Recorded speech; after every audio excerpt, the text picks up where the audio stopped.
Je vais vous donner deux marques simples, bien qu'il y en ait plusieurs, mais à ce stade, ce serait trop complexe de vous donner toutes les marques qui permettent de reconnaître le nom. Mais ici, j'en ai choisi deux, qui sont assez simples et qui permettent de reconnaître un grand nombre de noms. Nous avons le tenwin.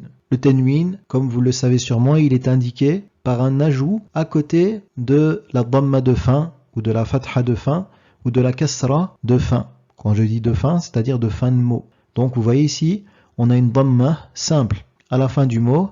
Là, on a un ajout après la dhamma, une espèce de boucle supplémentaire. Cette boucle supplémentaire indique qu'il y a un tenwin.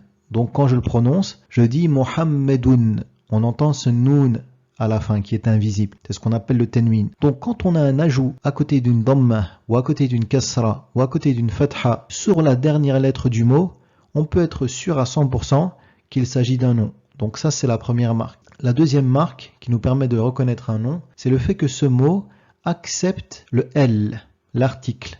Donc ici, on voit que le mot kitab a accepté l'article L, el-kitab, qui vient le rendre défini. S'il n'y avait pas l'article, on aurait dit kitab, c'est-à-dire un livre quelconque. Mais quand on lui ajoute l'article el-kitab, on le rend défini.